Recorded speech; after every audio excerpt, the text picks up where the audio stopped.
நம் மக்களுக்கு தேவை ஐடியாலஜி இல்லை, இமேஜ். அவர்களுக்கு ஆழ்ந்த அரசியல் தேவையில்லை, அபிமானம். நாம் வரலாறு படித்தோம், இலக்கியம் படித்தோம், புவியியல் படித்தோம், அறிவியல் படித்தோம், பொருளாதாரம் படித்தோம், சூழியல் படித்தோம், உயிரியல் படித்தோம், வேதியியல் படித்தோம், இயற்பியல் படித்தோம், வேளாண்மை படித்தோம். இதெல்லாம் தேவையில்லை. மக்கள் நமக்கு வேற ஒரு பாடத்தை கற்பித்திருக்கிறார்கள்.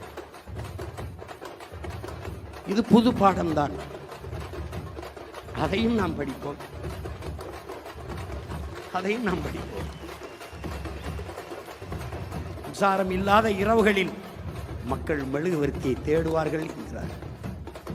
அநீதியும் அக்கிரமமும் பெருகிற காலத்தில் மக்கள் நல்லவர்களை தேடுவார்கள் என்கிறார். ஒரு நாள் என் மக்கள் நம்மை தேடுவார்கள். பருவநிலை மாறுகிறது, புவி வெப்பமாகிறது, கடல் கொதிநிலை அடைகிறது, நீர் கிடைக்கவில்லை, சோறு கிடைக்கவில்லை. நாம் சொல்லுகிற அரசியல் அவர்களுக்கு தெரிய வர குறைந்தது இன்னும் 1/4 நூற்றாண்டுக்கு மேலே ஆகும். அவர்களுக்கு நம்ம என்ன சொல்றோம்னு தெரியும். நாம் பேசுவது வேடிக்கையா இருக்கிறது, வேடிக்கை காட்டினவே தலைவனா தெரியும். ஒன்றும் பண்றதுக்கு இல்லை,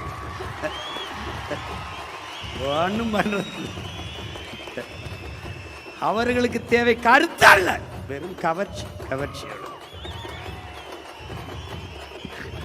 யாரு வேட்பாளர்னு தெரியாது, என்ன சொல்றான்னு தெரியாது, அவன் வேலை செஞ்சாலும் தெரியாது. எதுக்கு போடுறோம், ஏன் போடுறோம்னு போட்டு கடைசியாக வென்றவர் இவர் தான் வேட்பாளரா விளங்கிரும்டா நாடு. டே, இதுக்கு marks, Lenin, Engels, இங்கர்சாலு, Socrates, Plato, Aristotle, புத்தன், பூலே, அம்பேத்கர், ஃபிடல் காஸ்ட்ரோ, சேகுவேரா, பகத்சிங், வள்ளுவன், கம்பன், கபிலன், இளங்கோ, எல்லாம் பாரதி, பாரதிதாசன், பெருஞ்சித்திரனார். ஒரு இளவும் தேவையில்லை, ஒரு இளவும் தேவையில்லை, ஒரு இளவும் தேவையில்லை, ஒரே இளவும் தேவையில்லை. ஆனாலும் ஒரு உயர்ந்த நோக்கத்தை கொண்டு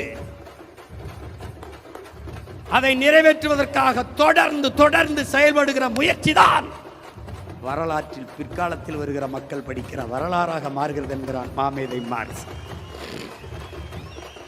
என் அன்பு உடன் பிறந்தார்களே, பேரன்பு மிக்க என் பெற்றோர்களே, அலை கரும்பாறையை கரைப்பது வலிமையால் அல்ல, தன் விடா முயற்சியால் என்பதை புரிந்து கொள்ள வேண்டும்.